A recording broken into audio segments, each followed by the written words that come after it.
নারী ও শিশু নির্যাতন দমন আইনের মামলায় জাতীয় দলের ক্রিকেটার আরাফাত সানির জামিন ৬ জুলাই পর্যন্ত বৃদ্ধি করা হয়েছে।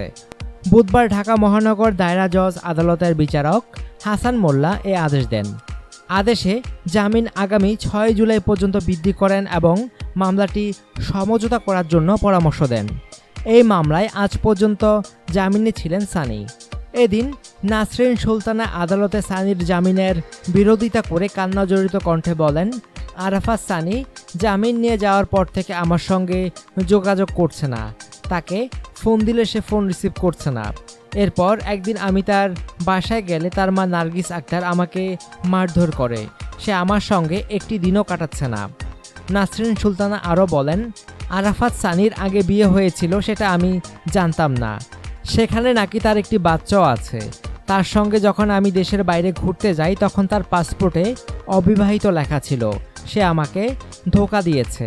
আমি তার জামিন নামঞ্জুর প্রার্থনা করছি। একই সঙ্গে নাসরিন সানির প্রথম স্ত্রীকে তালাক দিয়ে তাকে ঘরে তোলার দাবিও জানান। এ সময় নাসরিন নিজেকে দ্বিতীয় স্ত্রী বলেও দাবি করেন। সানির পক্ষে জামিন শুনানি করেন কাজী নজিবুল্লাহ হিরো ও এম জুয়েল আহমেদ। সানির আইনজীবীরা বলেন, আরাফাত সানির বিরুদ্ধে যে অভিযোগ আনা হয়েছে তা সত্য নয়। তাছাড়া আরাফাত সানি বর্তমানে লিগে খেলছেন। সেখানে তিনি দ্বিতীয় সর্বোচ্চ উইকেট নিয়ে রেকর্ড গড়েছেন। এ অবস্থায় তার জামিন মঞ্জুর প্রয়োজন। সানির আইনজীবীরা আরও বলেন, তার সঙ্গে সংসার হোক সেটা আমরাও চাচ্ছি। এজন্য তাকে আলাদা ফ্ল্যাট ভাড়া করে দেওয়া হয়েছে, কিন্তু তিনি সেখানে থাকছেন না। তিনি সানির প্রথম স্ত্রীকে তালাক দিতে বলছেন, কিন্তু এটা সম্ভব না। কারণ নাসরিন সুলতানা আরাফাত সানির প্রথম স্ত্রীর কথা জেনে শুনেই তাকে বিয়ে করেছেন। এখন সানির প্রথম স্ত্রীকে তালাক দিলে তিনিও মামলা করবেন। আরাফাত সানি এখন দুই স্ত্রীকেই রাখতে চাচ্ছেন। শুনানি শেষে আদালত আরাফাত সানিকে আগামী ৬ জুলাই পর্যন্ত বাদীনির সঙ্গে আপোষের সত্ত্বে জামিন মঞ্জুর করেন। এর আগে গত ৯ মার্চ একই আদালত সানিকে ১০ এপ্রিল পর্যন্ত জামিন মঞ্জুর করেন। এরপর ১৫ মে ৭ জুন পর্যন্ত জামিন মঞ্জুর করেন।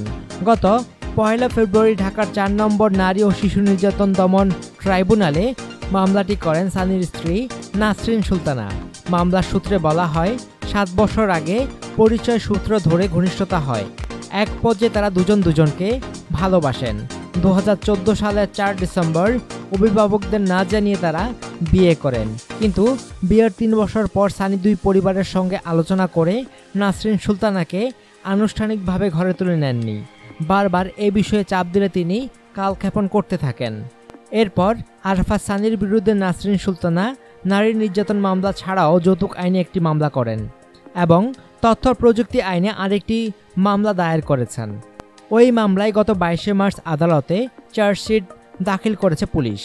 আরাফাত সানির সঙ্গে যে নাসরিন সুলতানার বিয়ে হয়েছিল তা চার্জশিটে উল্লেখ করেন মামলা তদন্ত কর্মকর্তা মোহাম্মদপুর থানার এসআই মোহাম্মদ ইয়াহিয়া।